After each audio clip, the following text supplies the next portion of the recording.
আমি আপনাদের এত ভয়ঙ্কর একটা জিনিস দেখাবো এখন, যে ভয়ঙ্কর জিনিসটা দেখার পরে আমার ধারণা আপনারা কেউই আর ঠিক থাকতে পারবেন না। আমার স্ক্রিনে যদি আমরা যাই, আপনারা দেখতে পাচ্ছেন যে আমি একটা বইয়ের একটা চ্যাপ্টার খুলে রাখছি এবং এই চ্যাপ্টারটার নাম আত্মপরিচয় ও মানবিক আচরণ। খুবই সুন্দর নাম। এবং এই চ্যাপ্টারের প্রথমে যে লেখা, আমি পুরো প্যারাগ্রাফ আপনাদের জন্য পড়তেছি না, এখানে লেখা যায় আমার নাম আছে, আমার পরিবার আছে, আমার এলাকা আছে, সমাজ আছে, তারপরে একটা অনুশীলন দেওয়া, একটা কাজ করতে বলা হয়েছে যে এই বইটা পড়তেছে তাকে, যেটা হলো প্রথমে আমার নাম লিখবো, তারপরে আমার বয়স লিখবো, লিঙ্গ লিখবো, পূর্বপুরুষের নাম লিখবো, পরিবার লিখবো, আবাসস্থল লিখবো, দেশ লিখবো, ভাষা লিখবো, খাবার লিখবো, গান লিখবো, পছন্দের খেলা লিখবো, এরপরে আমার করতে যা ভালো লাগে ওইটা লিখবো। এরপরে আমার একটা সহপাঠীর সঙ্গে নিজের এবং তার আত্মপরিচয় নিয়ে আলোচনা করব। আপনারা বুঝবেন আমি এখন এই ব্যাপারগুলো নিয়ে কথা বলতেছি। আমি এবং আমার বন্ধুর আত্মপরিচয়ের মিলগুলা বাম পাশে লিখবো এবং আমি এবং আমার বন্ধুর আত্মপরিচয়ের অমিলগুলা ওই পাশে লিখবো, যে আমার ইলিশ মাছ পছন্দ, ওর রুই মাছ পছন্দ, সো ইলিশ মাছ হবে এই পাশে, রুই মাছ হবে ওই পাশে, যে দুইটা আলাদা। এরপরে আমরা 5-6 জন করে একটা নতুন দল গঠন করব। এই দলের মধ্যে আমাদের আত্মপরিচয় নিয়ে আলাপ করব, কার কি পছন্দ, কার ভৌগোলিক অবস্থান কি, কার সামাজিক ইত্যাদি ইত্যাদি। এটুক ঠিক আছে। এবং তারপরে হঠাৎ করে আমরা দেখলাম যে আমরা আরব বেদুইনের জীবনীতে চলে গেলাম, যে আরব বেদুইনদের জীবন কীরকম এটা এখন আমার জানতে হবে। আরব বেদুইনরা মরুভূমির বিভিন্ন স্থানে ঘুরে বেড়ায়, এই জন্য মরুভূমির সব দুর্গম পথ তাদের জানা, ইত্যাদি ইত্যাদি জানলাম। এবং তারপরে আমার অনুশীলনটা কি? আমার অনুশীলনটা হলো আরব বেদুইনদের আচরণিক বৈশিষ্ট্য নির্ণয় করতে হবে এখন আমার। আরব বেদুইনরা সময় কি খাইতো, আরব বেদুইনরা কি পড়তো না পড়তো, এগুলা নিয়ে এখন আমার এখানে একটা ছোট করে লিখতে হবে। লিখলাম। তারপরে চলে আসলো বঙ্গবন্ধু একটি স্বাধীন বাংলাদেশের রূপকার। এটা রাজনৈতিক ভিডিও না, সো আমি বঙ্গবন্ধু স্বাধীন বাংলাদেশ রূপকার পার হয়ে চলে গেলাম, এরপরে রূপান্তরের কথা পার হয়ে চলে গেলাম, এরপর সাহিত্য সাংস্কৃতিক সম্মেলনের কথাবার্তা আসলো। এবং তারপরে আমি যখন একটু নিচে যাব, এখন আমাকে বলা হয়েছে যে বিভিন্ন মানুষের কাছে যায় তাদের ইন্টারভিউ নিতে এবং তাদের ইন্টারভিউয়ে এই কথাগুলো জিজ্ঞেস করতে। আপনার জন্মস্থান কোথায়, আপনার পূর্বপুরুষ কোথায় থাকেন, আপনার পরিবার কোন ভাষায় কথা বলে, আপনি পরিবারে কোন ভাষায় কথা বলেন, আপনার পরিবারের প্রধান খাবার কি। এবং প্যানেল আলোচনার আয়োজন করব আমি, আমার বন্ধু, আমার সহপাঠীরা মিলে। এবং এইখানে আমরা কথাবার্তা বলবো যে আমি যেই মানুষের ইন্টারভিউ নিয়েছিলাম তার পরিবারের প্রধান খাবার কি, আমার বন্ধু যার ইন্টারভিউ নিয়েছে তার পরিবারের প্রধান খাবার কি, ইত্যাদি ইত্যাদি। এবং তারপরে আমরা আবার চলে যাচ্ছি বাংলাদেশ এবং বঙ্গবন্ধুতে। এগেইন 5-6 জনের একটা দল গঠন করব আমরা, এবং দলে বসে বঙ্গবন্ধু শেখ মুজিবুর রহমানের দেশপ্রেম এবং আত্মত্যাগ নিয়ে আলোচনা করব এবং একটা প্রবন্ধ, কবিতা, ছবি, দেয়ালিকা তৈরি করব। আপনাদের জন্য একটা কুইজ। বলেন তো আমি এতক্ষণ কোন ক্লাসের বই পড়তেছিলাম, যেখানে বলা হচ্ছে যে তোমরা একটা গ্রুপ করে বসো, তোমরা সবাই মিলে একটা প্রেজেন্টেশন বানাও, তোমরা যাও তোমার পরিবারের কারো ইন্টারভিউ নিয়ে জেনে আসো তার কি খাবার পছন্দ, সে কোন ভাষায় কথা বলে, ইত্যাদি ইত্যাদি। আপনারা হয়তো ভাবতেছেন ক্লাস 2 বা ক্লাস 3 হবে। এটা ক্লাস 9 এবং 10 সমাজবিজ্ঞান বই থেকে আমি পড়তেছিলাম এতক্ষণ। ক্লাস 9 এবং 10 বাচ্চা কাচ্চার না, ক্লাস 2-3 না, ক্লাস 1-2 না, ক্লাস 9 এবং 10। এবং আপনারা যারা অনেক দিন আগে পাস করেছেন আমার মতো, তারা একটু কষ্ট করে যদি হাতে সময় থাকে এনসিটিভির ওয়েবসাইটে যে আমাদের বোর্ডের বইগুলো একটু নামায় পড়েন। আপনারা অবাক হয়ে যাবেন আপনাদের সময়ের ভার্সেস এই সময়ের ডিফারেন্সটা দেখলে।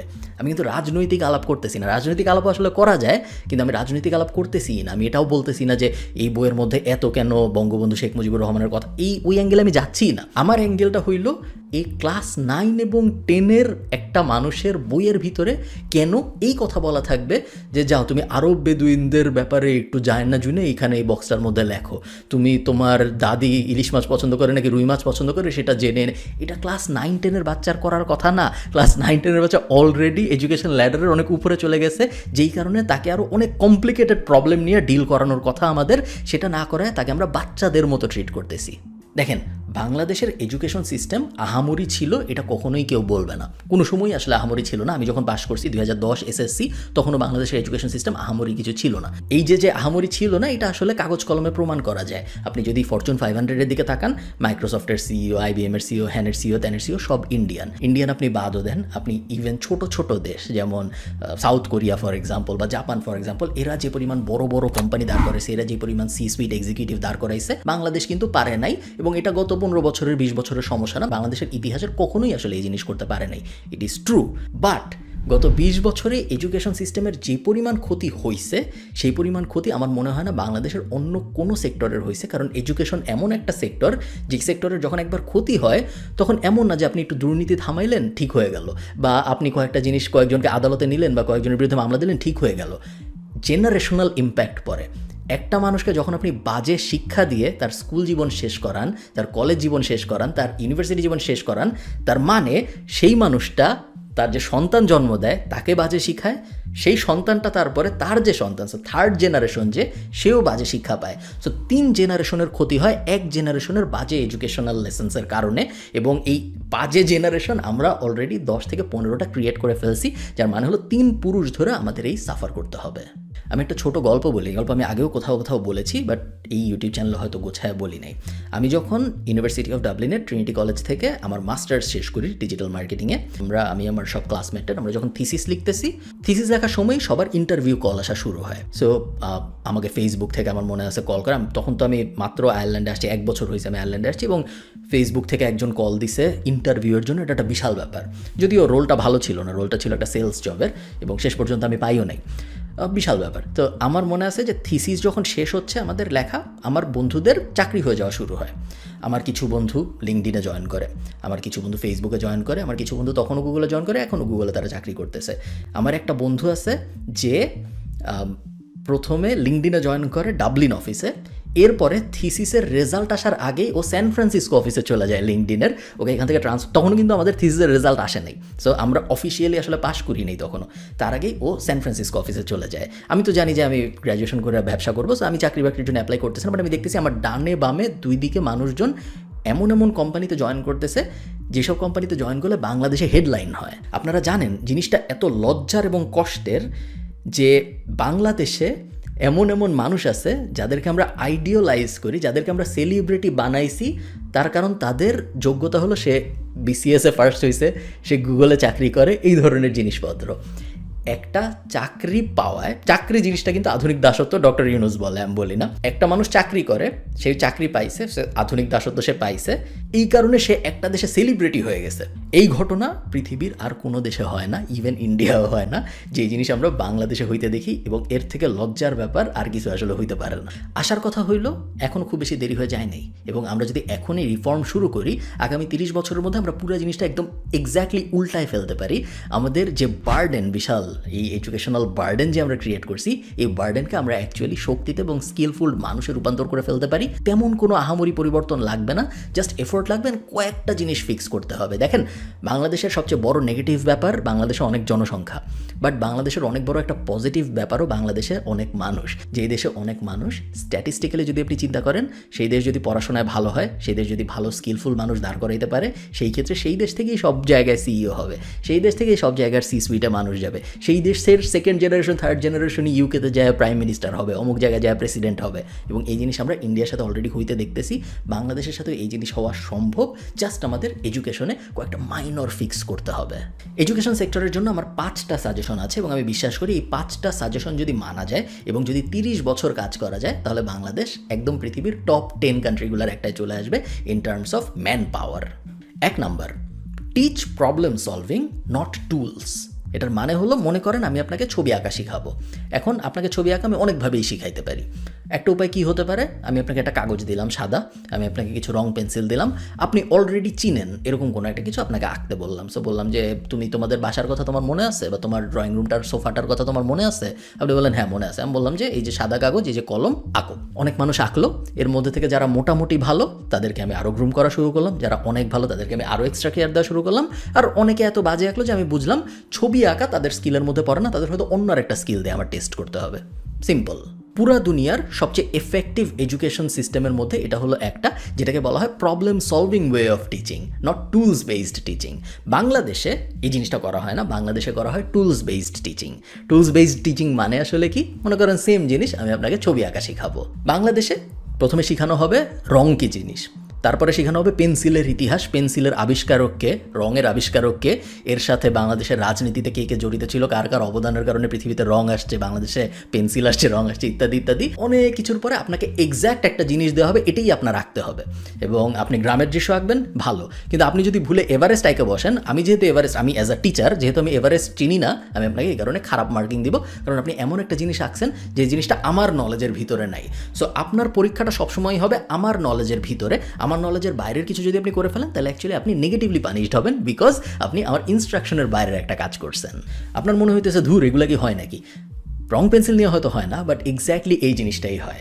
আপনাকে আমি 12 বছর ধরে ইংরেজির গ্রামার শিখাই, আপনি যেভাবে ওই যে রং পেন্সিলের আবিষ্কারককে, কাগজের আবিষ্কারককে এগুলো আপনি বুঝছেন, ওইভাবে আপনি একদম ইংরেজির গ্রামার খুব ভালো পারেন। আপনি এই যে Chowdhury and Hossain, Wren and Martin এগুলো সব খুব ভালো পারেন, কিন্তু আপনি 2 লাইন ইংরেজিতে বলতে পারবেন না। আমি 2 লাইন ইংরেজিতে কারোর সাথে কথা বলতে পারবো না। আমি যদি ফ্রি ফ্লোয়িং কনভারসেশনাল ইংলিশের চেষ্টা করি, পারবো না। আমি দেখা যাবে কিছু একটা সুন্দর যদি ইন্টারেস্টিং লিখতে হয়, আমার যদি মুখস্থ করা না থাকে, যদি ওটা ওই যে কীভাবে জার্নি বাই বোট টোট ওই অ্যাঙ্গেলের কিছু না হয়, নর্মাল কিছু হয়, দেখা যাবে আমি লিখতে পারতেছি না। যারা পারে তারা স্কুল সিস্টেম থেকে শিখা পারে নাই, তারা পারে কারণ তারা ইংরেজি সিনেমা দেখে, কারণ তারা ইংরেজি টিভি সিরিজ দেখে, কারণ তারা ইংরেজিতে রেগুলারলি কনভার্স করে তাদের ফ্রেন্ডদের সাথে। এডুকেশন সিস্টেম তার 2 পয়সার উপকারেও আসে নাই। আমার মনে আছে আমি যখন ক্লাস 9-এ পড়ি, ফিজিক্সে আমাদের ভার্নিয়ার স্কেল শেখানো হইতো, যে ভার্নিয়ার স্কেল দিয়ে বিভিন্ন জিনিসপত্র মাপা, এবং আজকে পর্যন্ত আমার কোনো ধারণাই নেই ভার্নিয়ার স্কেল আসলে কী জন্য ইউজ করে। ভার্নিয়ার স্কেল দিয়ে কী করে, আপনি যদি আমাকে আজকে আমার সামনে একটা ভার্নিয়ার স্কেল ধরায় দেন, আমি আপনাকে বলতেও পারবো না যে ভার্নিয়ার স্কেল মাপে কোন দিক দিয়ে, নিচ দিয়ে মাপে না উপর দিয়ে মাপে। এটা হইল গিয়ে আমাদের টুলস বেসড এডুকেশন সিস্টেমের সমস্যা। Second, understand what education is for. এটা একটা ফিলোসফিক্যাল ডিবেট, হাউএভার এটা খুব সিম্পল একটা জিনিস এবং এটাকে গোলায় ফেলার কোনো মানে নাই, তারপরেও এটাকে আমরা রেগুলারলি গোলায় ফেলি। স্কুল, কলেজ, মাদ্রাসা, দেশ, কালচার, সমাজ, এগুলো সব আলাদা আলাদা জিনিস, এদের সবার একে অন্যের সাথে কাজ করার কথা। হাউএভার এগুলোর কোনোটাই অন্য আরেকটা রিপ্লেসমেন্ট না। আপনি যখন একটাকে আরেকটা রিপ্লেসমেন্ট ভাবেন, তখন খুব বড় কিছু সমস্যার সৃষ্টি হয়। সমস্যাগুলো কি কি? আপনার মনে হইতে পারে যে আমি একজনকে স্কুলে পাঠাবো ভালো মানুষ বানাইতে, বাট আমরা জানি যে স্কুল ভালো মানুষ বানানোর কারিগর না। অনেকে বলবে হয়তো হ্যাঁ, বাট অ্যাকচুয়ালি না। ভালো মানুষ বানানোর প্রাইমারি দায়িত্ব হইল পরিবারের, সেকেন্ডারি দায়িত্ব হইল তার আশপাশের সমাজের, থার্ড দায়িত্ব হইল তার কালচারের। স্কুল আপনাকে ভালো মানুষ বানাইতে পারবে না। স্কুল যদি আপনাকে ভালো মানুষ বানাইতে পারতো, তাহলে সেম স্কুল থেকে বের হয়ে একজন মানুষ খুব ভালো, আরেকজন মানুষ হেলমেট পরে গুলি করে, এরকম হইতো না। সেম স্কুল থেকে বের হয়ে সবাই খুব ভালো মানুষ হইতো, এরকম হয় না। সেম স্কুল থেকে চোর বাটপারও বের হয়, সেম স্কুল থেকে খুবই সাধু সন্ন্যাসীও বের হয়। সো স্কুল আপনাকে ভালো মানুষ কখনোই বানাইতে পারবে না। আপনার মাথার মধ্যে নোশন যদি এটা থাকে যে আমি স্কুলে মানুষকে পাঠাই আমার সন্তানকে, কারণ সে ভালো মানুষ হয়ে আমার কাছে ফেরত আসবে, না। ভালো মানুষ পাঠানো আপনার দায়িত্ব, আপনার ইন হাউস এফোর্ট দিয়ে আপনার ভালো মানুষ দাঁড় করাইতে হবে। আপনার পরিবারের পরে আপনার নেইবারহুডের দায়িত্ব ভালো মানুষ বানানো, নেইবারহুডের পরে আপনার সমাজের দায়িত্ব ভালো মানুষ বানানো, এরপরে আপনার কালচারের দায়িত্ব ভালো মানুষ বানানো। স্কুল অনেক পরে আসে। স্কুলকে আপনি এটার দায়িত্ব দিয়ে চুপচাপ বসে থাকতে পারেন না। প্রত্যেকটা কাজের একটা বয়স থাকে। আমি স্কুলে প্রতিদিন জাতীয় সঙ্গীত গাইতাম, আমি স্কুলে প্রতিদিন শপথ পড়তাম, মুখস্থ হয়ে গেছিলো একসময়, এত পড়তাম। হাউএভার আমরা কিন্তু কেউ ইন্টারনালাইজ করি, আমরা বুঝিই নেই আমরা কী পড়তেছি। শপথের মধ্যে কী লেখা ছিল, আমি এই করবো, হ্যান করবো, ত্যান করবো, আমরা পড়ে গেছি তোতা পাখির মতো, বাট আমরা অ্যাকচুয়ালি বুঝি নেই, কারণ ওই বয়সটা আসলে বোঝার বয়সই না। সো কোন সময় কোন জিনিস প্রপারলি ইনজেক্ট করাইতে হবে ভার্সেস কোন সময় আমি একজনকে তোতা পাখির মতো বিভিন্ন জিনিস মুখস্থ করাই যাব, এই ডিফারেন্সিয়েশনটা না আমাদের এখন করতে পারতে হবে আমার এডুকেশন সিস্টেমের ভিতরে। স্কুল কিছু স্পেসিফিক জিনিস শিখাবে আপনার বাচ্চাকে। স্কুল আপনার বাচ্চাকে শিখাবে লিডারশিপ, স্কুল আপনার বাচ্চাকে শিখাবে কোলাবোরেশন, অন্যদের সাথে কীভাবে কাজ করতে হয়। স্কুল আপনার বাচ্চাদের শিখাবে ডিসিপ্লিন। স্কুল আপনার বাচ্চাদের কিছু একাডেমিক জিনিসপত্রও শিখাবে, বেসিক যে নলেজ, বেসিক যে দুনিয়ার নলেজ, এগুলো সব স্কুল আপনাকে শিখাবে। বাট স্কুল আপনার বাচ্চাকে নৈতিকতা শিখাবে না। আমরা জানি টাইম অ্যান্ড টাইম এগেইন এটা কখনো হয় নাই, এটা ভবিষ্যতে কখনো হবে, এটা আশা করা যাবে না। থার্ড রিফর্ম, যেটা আমার মতে অবশ্যই হওয়া জরুরি, সেটা হলো reducing the length of education. আমরা সবাই জানি মানুষের অ্যাকচুয়াল শিক্ষা শুরু হয় তার কর্মক্ষেত্রে প্রবেশের পরে, অন দ্য জব, ওজেটি, যে অন দ্য জব ট্রেনিং হাবিজাবি বলে যেগুলো, ওগুলা আমরা স্কুলে যা শিখে আসছি খুবই ভালো, আমাদের বেসিক নলেজ হয়েছে খুবই ভালো, বাট অ্যাকচুয়ালি আমরা যখন কাজকর্ম শুরু না করতেছি, অ্যাকচুয়ালি আমাদের যখন রিস্ক রেওয়ার্ড রেশিও না আসতেছে, ততদিন পর্যন্ত মানুষ কিছু শিখে না। এটা সত্যি কথা। আপনি, আমি, আমরা সবাই আমাদের 99% যা যা শিখছি সব কাজ করতে করতে শিখছি, মুখস্থ করে এসে অ্যাপ্লাই করছি এরকম না। আপনি আপনার স্কুলে যা যা মুখস্থ করছিলেন তার অনেক কিছু আপনার কোনোদিনও কাজে লাগেনি, কোনোদিনও হয়তো কাজে লাগবেও না। হাউএভার আপনি আপনার চাকরিতে প্রথম দিন থেকেই যা যা শিখছিলেন, বা আপনি আপনার ব্যবসায় প্রথম দিন থেকেই যা যা শিখছিলেন, তাই কিন্তু আপনার তার পরের দিন থেকেই কাজে লাগা শুরু হয়েছে, এবং চান্স আছে সারা জীবন আপনার এগুলো কাজে লাগবে। তাহলে আপনি ব্যাপারটা চিন্তা করেন, আমরা যদি প্লে নার্সারি যুক্ত করি, তাহলে 12 বছর এক যুগ আমরা স্কুলে পড়ি, তারপর 2 বছর আমরা কলেজে পড়ি, এরপর 4 বছর আমরা ব্যাচেলর, এরপরে 1 বছর বা 2 বছর আমরা মাস্টার্স করি, তারপরে আবার অনেকে আছে MBA করে আরও 1 বছর, প্রায় 20 বছর ধরে, এবং প্রাইম 20 বছর। এটা কিন্তু আপনার 60 বছর থেকে 80 বছরের সময়ের কথা আমি বলতেছি না।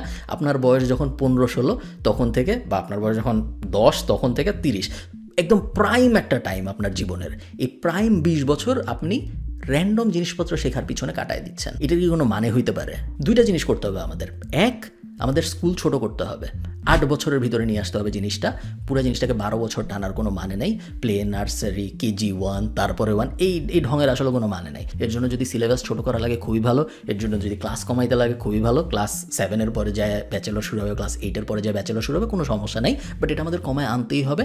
আমরা আমাদের তরুণ সমাজের মূল্যবান জীবনের বছর নষ্ট করতেছি র্যান্ডম জিনিসপত্র পড়ায়।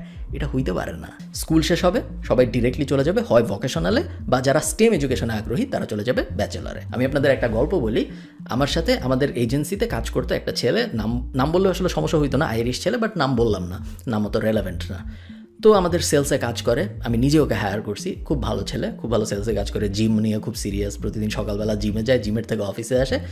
মোটামুটি সবাই আমরা ওকে পছন্দ করি, ভালোও করতেছে, বেশ ইনকামও হচ্ছে। হঠাৎ ওই ছেলে আমাকে একদিন বলতেছে যে খালিদ, তোমার সাথে আমি একটু কথা বলবো, একটা মিটিং দরকার।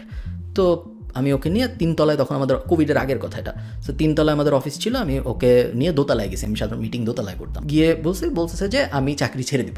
আমার তো তখন আমি আয়ারল্যান্ডে আসছি 2-3-4 বছর হয়তো হয়েছে। তো আমার মাথায় আসছে যে ছেড়ে দিচ্ছে, মনে হয় অন্য কোনো এজেন্সিতে যাবে বা অন্য আরও ভালো কোনো অপরচুনিটি পাইছে, এই জন্য যাবে। তো ছেড়ে দিচ্ছি, ওকে ঠিক আছে ছেড়ে দিও, কোথায় যাচ্ছ? আমি ইলেকট্রিশিয়ান হব। চিন্তা করেন, ও সেলস টিমে কাজ করে একটা ডিজিটাল মার্কেটিং এজেন্সিতে। ও ঠিক করছে ও ইলেকট্রিশিয়ান হবে এখন। তারপরে ও আসলেই ছেড়ে দিল। ও তারপরে ইলেকট্রিশিয়ান স্কুলে ভর্তি হইল, পড়াশোনা করলো 2 বছর, ভোকেশনাল ডিগ্রি নিল, ডিগ্রি নিয়ে এরপরেও ইলেকট্রিশিয়ান হয়ে গেল। এই কারণে ওর সমাজে ওর রেসপেক্ট কমে নাই, ওর রেসপেক্ট বাড়ছে, ওর ইনকামও বাড়ছে। আমার গাধার সাইকোলজি যেটা বাংলাদেশি, আমার মাথার মধ্যে আমার মনে হয়েছে ডিজিটাল মার্কেটিংয়ের থেকে তো ইলেকট্রিশিয়ান খুবই বাজে একটা রোল। সো ও কেমন বোকার মতো একটা কাজ করতেছে। আমি যেহেতু বাংলাদেশি, সো আমি জিনিসটা ধরতেই পারি নাই যে ইলেকট্রিশিয়ান আসলে ডিজিটাল মার্কেটিংয়ের থেকে আরও অনেক বেশি ইম্পর্ট্যান্ট একটা জিনিস। ও এতদিন পর্যন্ত আরেকজনের চাকরি করতো, এখনও নিজে ইলেকট্রিশিয়ান হয়ে নিজের কোম্পানি সেট আপ করতেছে, খুব ভালো আছে ছেলেটা। এই কাহিনী আমি আপনাদের এই জন্য বললাম, সেটা হলো আননেসেসারি এডুকেশন কীভাবে ক্ষতি করে মানুষের। আপনি 8 বছর একজনকে স্কুলে পড়ান, 8 বছর স্কুলে পড়ানোর পরে তাকে ডিসাইড করতে দেন যে সে স্টেম এডুকেশনের দিকে যাবে। সে ডাক্তার হইতে চাইলে সে মেডিকেল কলেজে ভর্তি হয়ে যাক, ইঞ্জিনিয়ার হতে চাইলে ইঞ্জিনিয়ারিং কলেজে ভর্তি হয়ে যাক, ভোকেশনাল ডিগ্রি নিতে চাইলে ওইরকম কোনো একটা ইলেকট্রিশিয়ান স্কুল টুলে ভর্তি হয়ে যাক। তার জীবন সে ফিগার আউট করা শুরু করুক। এরপরেই যাতে করে তার যদি ভুল হয়ও তার হাতে এনাফ 4 বছর থাকে ওই ভুল রেকটিফাই করার, ওই ভুল ঠিক করার। আপনি তাকে 20 বছর পড়ায়, 25 বছর পড়ায় যখন ছেড়ে দিচ্ছেন কর্মক্ষেত্রে, তার বয়স হয়ে যাচ্ছে, তার উপর রেসপন্সিবিলিটি চলে আসতেছে, তার বাবা মার বয়স হয়ে যাচ্ছে, তাদের অনেকে বিয়ে করে ফেলছে, তাদের বাচ্চা কাচ্চা হয়ে যাচ্ছে, এত রেসপন্সিবিলিটি তার মধ্যে চলে আসতেছে যে ওই যে আমি যে ছেলেটার এক্সাম্পল নিলাম, ও যেরকম হঠাৎ করে ঠিক করলো যে আমি এখন ইলেকট্রিশিয়ান হয়ে যাব, এই ডিসিশন সে নিতে পারবে না বাংলাদেশের একটা মানুষ, কারণ তার উপর অলরেডি পাহাড়ের মতো বোঝা চেপে বসছে। সে এই জিনিসের থেকে বের হওয়ার একমাত্র উপায় হলো এডুকেশনের লেন্থ কমানো। সেকেন্ড যে জিনিস, সেটা হলো ইম্পর্ট্যান্ট জিনিস পড়ানো বাড়াইতে হবে। আমি যে ভিডিও শুরুতে যে এক্সাম্পলটা আপনাদের দিলাম, এই ধরনের আজাইরা জিনিস পড়ানোর কোনো মানে নেই। এই ধরনের আজাইরা জিনিস পড়ানোর বদলে আমাদের পড়াইতে হবে ট্যাক্সেশন বাদ দেন, অ্যাকাউন্টিং, বেসিক পার্সোনাল ফাইন্যান্স, কোন জায়গায় টাকা ইনফ্লেশন কী জিনিস, টাকা বাড়ে না কমে, অ্যাকচুয়াল কাজে আসে, এইরকম জিনিসপত্র আমাদের এডুকেশন সিস্টেমে খুব কমই শেখানো হয়, যেটা খুবই খারাপ একটা ব্যাপার। এরকম অ্যাকচুয়াল কাজে আসা জিনিসপত্র আমাদের শেখানো বাড়াইতে হবে। P&L স্টেটমেন্ট কীভাবে বানাইতে হয় এটা সবার জানতে হবে। বেসিক আন্ডারস্ট্যান্ডিং অফ বিজনেস আমাদের সবার জানতে হবে। ইন্টারেস্টের পজিটিভস কি, ডাউনসাইডস কি সবার জানতে হবে। ইনফ্লেশনের পজিটিভস কি, ডাউনসাইডস কি, টাকা ব্যাপারটা কীভাবে কাজ, এগুলো বেসিক নলেজ। আমি লিস্টার কত বড় করবো, মূল কথা হলো আমাদের বেসিক নলেজ এডুকেশনের ভিতরে বাড়াইতে হবে, আজাইরে জিনিসপত্র এডুকেশনের ভিতরে কমাইতে হবে। ফোর্থ, স্কুল সিস্টেমের ভিতরে এন্টারপ্রেনারশিপ ইনক্লুড করতে হবে, ইটস আ মাস্ট। কারণ আপনি যদি স্কুল সিস্টেমের ভিতরে এন্টারপ্রেনারশিপ ইনক্লুড না করেন, বাংলাদেশ এমনিতেই এন্টারপ্রেনারশিপ লাভিং দেশ না, আমরা ব্যবসায়ীদের ভালোবাসা দেশ না, এবং এটার অনেক যৌক্তিক কারণও আছে। আমরা ছোটোবেলা থেকে দেখে আসছি যে একজন ব্যবসায়ী বেশিরভাগ সময় একজন খারাপ মানুষ হয়েছে। এমনিতেই বাংলাদেশে বড় লোকদের খারাপ মানুষ ধরা হয়, কারণ ধরে নেওয়া হয় বড় লোকরা বেশিরভাগই অনৈতিক উপায়ে বড় লোক হয়েছে। সো বড় লোকদের উপরে একটা স্টিগমা আছে আমাদের। একই সাথে আমরা ব্যবসায়ীদেরকেও খারাপ মানুষ ধরি, কারণ ব্যবসায়ীদের উপরেও আমাদের একটা স্টিগমা আছে, এবং এই কারণে আপনারা দেখবেন কোম্পানির মালিকের অনেক সমস্যা হয় বিয়ে করতে, কোম্পানির মালিকের অনেক সমস্যা হয় ব্যাঙ্ক অ্যাকাউন্ট খুলতে। ওই সেম কোম্পানির যে চাকরি করে যে প্রত্যেক মাসে বেতন পায় তারা তো সমস্যা হয় না কোনো কিছু করতে, কারণ তার চাকরি আছে। বাট যে ব্যবসা করে সে অনেক রিস্কের মধ্যে থাকে। সমস্যাটা কি হয় এতে সমস্যা যেটা হয়, জেনারেশনের পর জেনারেশন ব্যবসায় নিরুৎসাহিত হয়ে যায়। এটা হয়ে গেছে অলরেডি। গত 30 বছরে আপনি যে কোনো র্যান্ডম স্কুলের যে কোনো একটা বাচ্চার এইম ইন লাইফ উঠায় দেখেন, আপনি দেখবেন doctor engineer pilot, doctor engineer, কিছু কিছু ক্রিকেটারও হয়তো আপনি পাবেন, ব্যবসায়ী পাবেন না। সো মানুষের সাইকোলজিক্যালি এটা ভিতরে চলে আসছে যে ব্যবসা করা যাবে না আর যাই করি। ক্ষতিটা কি হইলো? ব্যবসা যদি না থাকে এমপ্লয়মেন্ট কোত্থেকে? জেফ বেজোস বা একজন ইলন মাস্ক লাখ লাখ মানুষকে চাকরি দেয়, লাখে লাখে চাকরি দেয়। অ্যামাজনে কাজ করে 4 লাখ বা 5 লাখ, মাইক্রোসফটে কাজ করে হয়তো 15 লাখ, ম্যাসিভ নাম্বার অফ পিপলকে চাকরি দেয়। এবং এই একটা মানুষের একটা কোম্পানি 20টা 30টা 40টা 50টা গার্মেন্টস ফ্যাক্টরির সমান। সো আপনি যখন ব্যবসায়ী হওয়াকে নেগেটিভলি দেখাবেন, তখন লং টার্মে আপনার দেশের ইকোনমি সাফার করবে, আপনার দেশ অন্য একটা দেশের উপর ডিপেন্ডেন্ট হয়ে যাবে। কারণ আমরা নিজেরা কিছু বানাই না, আমরা নিজেরা কিছু করি না। খারাপ কিছু মানুষ ব্যবসা বাণিজ্য করে, নর্মাল মানুষের ব্যবসায় কোনো আগ্রহ নাই। এই জিনিস সলভ করবো কীভাবে? আমাদের এন্টারপ্রেনারশিপ স্কুল লেভেল থেকেই মানুষকে পড়াইতে হবে। এবং ট্রু এন্টারপ্রেনারশিপ মানে কিন্তু এটা না যে এখন তুমি বিল গেটসের জীবনী মুখস্থ করে পরীক্ষা দাও। অ্যাকচুয়াল বিজনেস দাঁড় করানো শেখানো, অ্যাকচুয়াল বিজনেস কী কী দাঁড়াচ্ছে এগুলো ইন্টারেস্টিং ওয়েতে প্রেজেন্ট করা, ওই ব্যাপারগুলো আমাদের করতে হবে বাচ্চাদের জন্য, যাতে তার মনে হয় হ্যাঁ বড় হয় আমি একটা বড় কোম্পানি দাঁড় করাবো, বড় হয় আমার কোম্পানিতে 30 জন কাজ করবে, 50 জন কাজ করবে, আমি এশিয়ার সবচেয়ে বড় এই কোম্পানি দাঁড় করাবো, এখন থেকে আমি কাজ করা শুরু করি। ওই জিনিস তখনই সম্ভব যখন আপনি স্কুল লেভেল থেকে এন্টারপ্রেনারশিপ ইনক্লুড করবেন।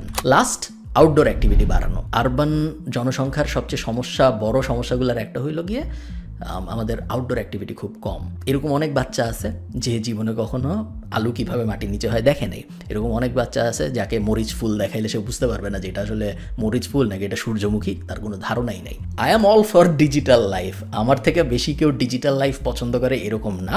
But at the same time আপনি যখন স্কুলের একটা বাচ্চাকে পড়াচ্ছেন, স্কুলের একটা বাচ্চার কারিকুলাম আপনি সাজাচ্ছেন, তখন আপনার এটা এনশিওর করতে হবে তার যেন আউটডোর প্রেজেন্স এনাফ থাকে। তাকে ফার্মিংয়ে নিয়ে যাওয়া, farming should be an outdoor activity. তাকে কৃষিকাজের সিলেবাস না দিয়ে, বইয়ের ভিতরে কৃষিকাজ বা গার্হস্থ্য অর্থনীতি না পড়ায় তাকে আপনি গ্রামে নিয়ে যান, তাকে আপনি গ্রামে একটা ফ্যামিলি কীভাবে ছাগল পালন করে দেখান, তাকে আপনি গরুর দুধ দোয়ানোতে ইউজ করেন, তাকে দিয়ে গরুর দুধ দোয়ান একবার। শুনে মনে হইতেছে দূর এগুলো কি হইতে পারে নাকি, বাট এগুলো সম্ভব। এগুলো তেমন অবাক করার মতো ব্যাপার না, এগুলো হয়ে আসতেছে চায়নায়, জাপানে, ইউরোপে, এবং এগুলো খুব ভালো। ইভেন আমার খুব ভালো লাগে, আমি যখন আয়ারল্যান্ডের কোথাও ঘুরতে যাই, স্পেশালি সামারে এটা হয়, বাচ্চার লাইন 100-200 বাচ্চা পর্তুগাল থেকে আসছে বা ইটালি থেকে আসছে, ওদেরকে সামার ক্যাম্পে বিভিন্ন দেশে নিয়ে বিভিন্ন জিনিসপত্র দেখাচ্ছে। আমার দেখতে খুব ভালো লাগে। এবং এই জিনিস বাংলাদেশে খুব সহজ, খুব আহামরি কোনো টাকাও লাগে না এই জিনিস করতে। তো এটা না করার কোনো মানে নেই। এবং একটা বাচ্চাকে পিথাগোরাসের উপপাদ্য মুখস্থ করানো যতটা ইম্পর্ট্যান্ট, তার থেকে হাজার হাজার হাজার হাজার কোটি কোটি গুণ ইম্পর্ট্যান্ট হইল ওই বাচ্চাটাকে দেখানো আলু কীভাবে মাটির নিচ থেকে উঠায়, ধান কীভাবে চাষ হয়, মরিচ কীভাবে গাছে ধরে। এইটা লাস্ট ভিডিও অনেক বড় হয়ে গেছে, শেষ। এটা র্যান্ট টাইপ ভিডিও হয়ে গেছে, এই জন্য দুঃখিত। Understand the reason of schooling. এটা যদি আমরা না বুঝি তাহলে কোনো কিছুরই আসলে কোনো মানে নাই। স্কুলের উদ্দেশ্য বাচ্চা কাচ্চাদের বিভিন্ন জিনিসপত্রে শেখানো, বিভিন্ন জিনিসপত্র ইন্ট্রোডিউস করা তাদের মনোজগতের ভিতরে, এবং তারা কোন বিষয়ে আগ্রহী এইটা তাদেরকে খুঁজে বের করতে হেল্প করা। স্কুলের উদ্দেশ্য এইটা না তাকে একটা সার্টিফিকেট দেওয়া যেন সে একটা চাকরি পায়। নীল ডিগ্রাস টাইসনের খুব সুন্দর একটা কথা আছে যে স্কুল যেদিন শেষ হয় ওই দিন মানুষের সবচেয়ে কষ্টের দিন হওয়া উচিত, কারণ সে এখন আর কিছু শিখতে পারবে না এত সহজে। এতদিন পর্যন্ত সে কত বিষয়ে শিখতে পারতো, বাট এখন সে আর কিছু শিখতে পারবে না কারণ তার স্কুল শেষ হয়ে গেছে। কিন্তু অ্যাকচুয়ালি দেখা যায় মানুষ খুশি হয় কারণ সে এখন একটা সার্টিফিকেট পাইছে, এই সার্টিফিকেট দিয়ে সে এখন চাকরি পাবে, যেটা হওয়ার কথা ছিল না। স্কুল সিস্টেমের উদ্দেশ্য হওয়ার কথা ছিল মানুষকে বিভিন্ন দুনিয়ার ব্যাপারে সাথে ইন্ট্রোডিউস করানো, যাতে করে সে নিজে বুঝতে পারে তার আসলে কি করতে ভালো লাগে। এন্ড পয়েন্ট ওটাই, আমাদের এডুকেশন সিস্টেমকে এমনভাবে রিফর্ম করতে হবে যেন আমরা বাচ্চাদেরকে খুব কম সময়ের মধ্যে বোঝাইতে হেল্প করতে পারি যে বাবা তোমার কি ভাল লাগে তুমি দেখো, আমি তোমাকে সব কিছুরই টাচ দিলাম, যেটা তোমার ভালো লাগে তুমি তাড়াতাড়ি যাই ওইটা নিয়ে তোমার জীবন গোছানো শুরু করো, টাটা তোমাকে। বাট তা না করে আমরা তাকে 20-25 বছর ধরে আটকায় রেখে র্যান্ডম জিনিসপত্র শেখাচ্ছি, এরকম হইতে দেওয়া যায় না। আমি আশা করব এরকম হবে না। আপনারা যারা এই বিষয়ে দায়িত্বে আছেন তারা একটু হলেও এই বিষয়ে কাজকর্ম করবেন। ধন্যবাদ।